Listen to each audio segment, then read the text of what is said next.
నమస్తే. Welcome to our channel. నేను సిరి. వైజాగ్ రిషికొండ బీచ్‌లో అయితే అంటే బీచ్ కొండపైన ఒక ప్యాలెస్ అయితే నిర్మించారు గత ప్రభుత్వ పెద్దలు. అయితే ఇప్పుడు ఆ ప్యాలెస్ గురించి చాలా వార్తలొస్తున్నాయి. చాలా ఖరీదైన ప్యాలెస్ అని గూడా మనకు వార్తలొస్తున్నాయి. అందులో టైల్స్ దగ్గర నుంచి, కమోడ్స్ దగ్గర నుంచెల్లి ఏదైతే ఇంటీరియర్‌కి యూజ్ చేశారో, ఆ ఇంటీరియర్స్‌కి యూజ్ చేసిందంతా కూడా కొన్ని వందల కోట్లు ఖర్చు చేసి ఆ భవంతినైతే నిర్మించారని జెప్పేసి మరి వార్తలొస్తున్నాయి. అయితే ఈ భవంతి వెనకాల ఉన్నది మరి భారతిరెడ్డియా? లేకపోతే సజ్జలనా? సో, ఈ అంశాన్ని మనకు వివరించడానికి మనతో పాటు ఉన్నారు ప్రముఖ సీనియర్ జర్నలిస్ట్ డివిఎస్ గారు. నమస్కారం సార్. నమస్తే. సార్ రిషికొండ బీచ్ ప్యాలెస్ అనాలా? లేకపోతే అది ఏం ప్యాలెస్ అనాలో తెలియని పరిస్థితి సార్. ఏంటంటే రిషికొండ బీచ్ ఆ కొండ పైన ఏదైతే ప్యాలెస్ నిర్మించారో అది కొన్ని వందల కోట్లతోనే నిర్మించారు అని చెప్పేసి ఆ కమోడ్ అయితే 14 lakhs కమోడ్ యూజ్ చేశారని చెప్పేసి కూడా వార్తలొస్తున్నాయి. ఏది ముట్టుకున్నా కూడా లక్షల విలువలు చేసే మెటీరియల్‌ని యూజ్ చేశారు అని చెప్పేసి మరి వార్తలొస్తున్నాయి. మరి దీని వెనకాల భారతిరెడ్డి గారి పేరు ఒక సైడ్ ఏమో భారతిరెడ్డి గారి పేరు వినిపిస్తుంది. ఇంకో సైడ్ ఏమో సజ్జల గారి పేరు వినిపిస్తుంది. మరి ఎవరున్నారు దీని వెనకాల అసలు? సుప్రియా రెడ్డి. సుప్రియ రెడ్డి. కొత్త పేరు. చవ్వా సుప్రియా రెడ్డి. ఓకే. ఎవరా సుప్రియ అంటావా? అవును సార్. నేనైతే ఇప్పుడే వింటున్నాను. నువ్వేమో ఈ పాపం ఎవరిది, సజ్జలదా భారతదా అని అడుగుతున్నావు. నేనేమో సుప్రియా రెడ్డిది అంటున్నా. ఎవరి సుప్రియా రెడ్డి అంటే శ్రీనాథ్ రెడ్డి భార్య అంట. శ్రీనాథ్ రెడ్డి భార్య. ఐటీ సలహాదారు శ్రీనాథ్ రెడ్డి భార్య. లేకపోతే ఇంకెవరని చెప్పమంటావు? అనిల్ రెడ్డికి చుట్టం అంట. అనిల్ రెడ్డి అంటే జగన్మోహన్ రెడ్డి బ్రదర్. ఈ ఇసుక కాంట్రాక్ట్లు ఇచ్చారు చూసావా, మొత్తం హోల్సేల్గా అతను స్టేట్ మొత్తం ఆ జేకే వాళ్ళని తీసేసి ఇతనికి అప్పచెప్పిన అనిల్ రెడ్డికి బంధువు అంట. భారతికి బంధువు. బక్రాపురంలో రాజశేఖర రెడ్డి స్వగ్రామం. ఈ ఇద్దరి ఇళ్ళు పక్క పక్కనే. Chavva Supriya Reddy Pantheon designers private limited. Pantheon designers India private limited. ఎప్పుడు పెట్టారో ఆ డిజైనర్స్ సంస్థ? జగన్మోహన్ రెడ్డి సీఎం అయినాక పెట్టారు. అంతకుముందు లేదు. ఎవరామె అంటే చుట్టరకం చెప్పాను కదా.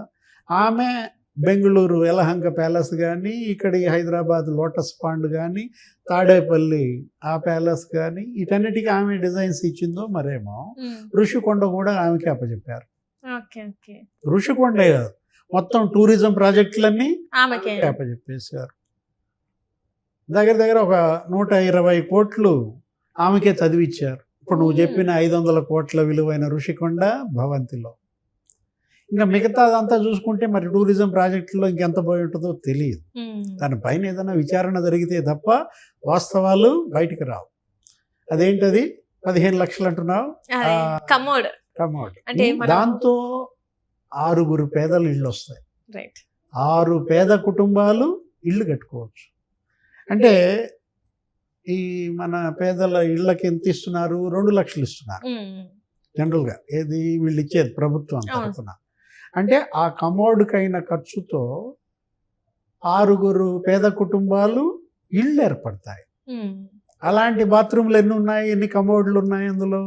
ఇప్పుడు ఈయనొక విల్లా, ఈయనొక ఏంటి సూట్, ప్రెసిడెన్షియల్ సూట్ మొగుడు పెళ్ళాలకి. ఇంకో 3 ఉన్నాయి ఎవరికి? పిల్లలకి. వాళ్ళకు కూడా అదే సూట్ మోడల్లో. మరి ప్రతి కమోడ్ అంత ఖరీదైనవి వాడారంటే ఒక్కొక్క మంచం ఖరీదు కానీ. అసలు అక్కడ ఇటాలియన్ గ్రానైట్ దగ మొన్న గంటా శ్రీనివాసరావు అందరినీ తీసుకుని వెళ్ళి చూపించినట్టున్నాడు ఋషికొండలో ప్రవేశించి. ఎవరికి అదొక నిషిద్ధ ప్రాంతం చేశాడు జగన్మోహన్ రెడ్డి. ఎవరిని వెళ్ళటానికి వీల్లేదన్నాడు. పవన్ కళ్యాణ్ రావటానికి వీల్లేదన్నారు. పాపం రోడ్డు మీద నుంచి చూశారు. చంద్రబాబు వెళ్ళటానికి వీల్లేదన్నారు. సిపిఐ నారాయణ అసలు మరీ గగ్గోలు. ఆయన కోర్టుకి వెళ్ళి ఆర్డర్ తెచ్చుకున్నాడు. కేపాల్ కూడా వెళ్ళారు కదా సార్. అక్కడికి వెళ్తే నరబలి జరుగుతుందని చెప్పేసి ఆయన బయటకు వచ్చి మాట్లాడడం కూడా జరిగింది. అంటే ఆ భవంతి నిర్మించడానికి నరబలి నిజంగా జరిగిందంటారా? మరి అదొక రాజకోట రహస్యంగా మార్చారు. ఏంటి ఆ రిషికొండ ఎందుకు కట్టారు, ఆ ప్యాలెస్ ఎవరి కోసం, ఎన్ని రకాల మాటలు మార్చారు. ఫస్ట్ ఏమో అదేమన్నారు, స్టార్ హోటల్, 7 స్టార్ హోటల్ అన్నారు. తర్వాత ఏమన్నారు, అది సీఎం గెస్ట్ హౌస్ అన్నారు. ఆ తర్వాత ఏమన్నారు, టూరిజం ప్రాజెక్ట్ అన్నారు. మళ్ళా ఇప్పుడు ఏమంటున్నారు, రాష్ట్రపతి వస్తే ప్రధాని వస్తే ఉండటానికి సరైన గెస్ట్ హౌస్ లేదు. రాష్ట్రపతి ప్రధాని, ఇప్పుడు రాష్ట్రపతి భవన్ ఉంది, ద్రౌపది ముర్ము ఎస్టీ గిరిజన మహిళ, ఇవాళ మన భారత ప్రథమ మహిళ, ఒరిస్సా. మరి ఆమె ఇలాంటి కమోడు వాడుద్దా? ఇంత ఏది 15 లక్షలు అంటున్నావు ఒక్కొక్కటి. పైపెచ్చు ఆ టాయిలెట్ కూడా సీవ్యూ. వీళ్ళ ఏమనాలో అర్థం కావట్లేదు, వీళ్ళ వెర్రిని ఎలా చూడాలో అర్థం కావట్లేదు. ఇంత వెర్రా. ఇప్పుడు లోటస్ పాండ్ అలాగే కట్టుకున్నాడు.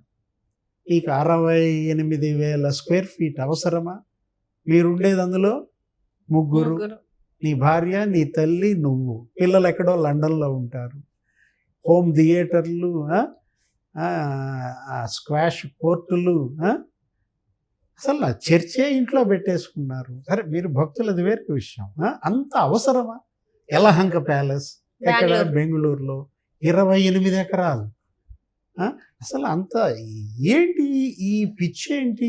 అసలు ఇంతగానం స్థలం ఎక్కడి నుంచి వచ్చింది సార్? అంటే మనం వెనకాలకి వెళ్ళినా కూడా ఒకనొక టైంలో ఇల్లు అమ్ముకునే పరిస్థితిలో ఉన్నామని చెప్పిన మనుషులు, వీళ్ళు కుటుంబ సభ్యులు సడన్ గా ఇన్ని ఎకరాలను ఎక్కడి నుంచి వచ్చాయి, ఇంత సంపాదన ఎక్కడి నుంచి వచ్చింది, ఇన్ని కోట్లు నడమంత్రపు సిరి అంటారు దీన్నే. ఇదొక ఆరాటం, ఇదొక దావాద్రి అనమాట. ఇప్పుడు నిన్ను తీసుకెళ్ళి మేము కనుక ఒక 4 రోజులు ఏమీ అన్నం పెట్టకుండా గదిలో నిర్బంధించామనుకో, ఒకసారి నిన్ను బయటికి తీసుకొచ్చేప్పటినే ఏదైనా పలావ్ గిలావ్ అన్నీ పెట్టామనుకో, ఆబగా ఎలా తినాలనిపిస్తుందో, ఇట్లా జగన్మోహన్ రెడ్డి ఇంత ఆబగా, ఇంత ఆరాటంగా, ఇంత దావాద్రి ఎందుకు పుట్టిందంటే అది అన్నమాట కారణం నువ్వు అన్నది. వాళ్ళ నాన్న ఒకప్పుడు అప్పుల పాలై ఇల్లు తాకట్టు పెట్టి ఏది అది క్రమబద్ధీకరించమని చంద్రబాబు ముఖ్యమంత్రిగా ఉన్నప్పుడు అడిగాడని చెప్తారు. ఆ స్థితి నుంచి ఈ స్థితికి రావటం మరి జగన్మోహన్ రెడ్డి కళ్ళ ముందే చూసిన దీంట్లో ఒక మనిషి ఉండటానికి ఇంత అవసరమా? ఏ ఇల్లు కదిలిచినా, ఏ ప్యాలెస్ కదిలిచినా 500 కోట్లు 500 కోట్లు 500 కోట్లు. దేశంలో ఏ నాయకుడైనా, ఏ పార్టీ అధ్యక్షుడైనా ఇంత విలాసం, ఇంత ఆడంబరం ఉందా? ఆయన వేసుకునే ఒక బట్టలు కూడా ఫుల్ కాస్ట్లీ. ఒక్క షర్ట్ వచ్చేసి 40,000 పైన ఉంది. ₹1,00,000, 1,50,000 ప్యాంటు, 1,50,000 షర్టు. ఆయన వాడే పెన్నే ₹1,00,000, 36,000. ఏంటి ఆయన వాడే బూట్ చెప్పులు అది మళ్ళీ ₹1,00,000. ఎంత లగ్జరియస్ అంటే, ఇతను నేను పేదల ప్రతినిధిని అంటాడు, పేదలకి పెత్తందారులకి మధ్య యుద్ధం అంటాడు. చెప్పేది ఒకటి, చేసేది ఒకటి. చెప్పేది చెయ్యడు, చేసేది చెప్పడు. నోరు తెరిస్తే అబద్ధం అన్నమాట. ఇప్పుడు ఆ తాడేపల్లి ప్యాలెస్కి మనం చూసాం, ఫర్నిచర్ కానీ, ఆ 30 అడుగుల ఫెన్సింగ్, పెద్ద ఎత్తున ప్రభుత్వ ధనం ఎలా వాడేశాడో మనం చూసాం. అసలు బయటకు వచ్చిన జీవోలే 45 కోట్లు. 1.5 కోటి పెట్టి ఏసీలు, ఫర్నిచరు. ఇప్పుడు ఆ ఋషికొండలో నువ్వు ఇందాక ఫ్యాన్ ఏదో మనం అనుకున్నావు, ఆ ఫ్యాన్ ఖరీదు 3 లక్షలు అంట. చూసావా ఆ ఫ్యాన్స్ ఎలా ఉన్నాయో? సుప్రియారెడ్డి ఎక్కడి నుంచి ఆ ఫ్యాన్స్ తెప్పించిందో కానీ ఒక్కొక్క ఫ్యాన్ ఖరీదు 3 లక్షలు అంట.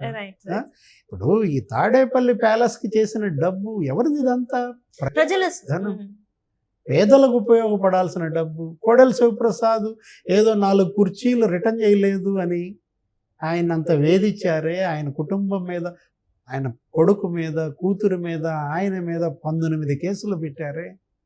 ఆయన నాకు ఫర్నిచర్ తీసుకుపోమ్మని లేఖ రాశాడు. డబ్బులు కూడా ఇస్తా అన్నారు.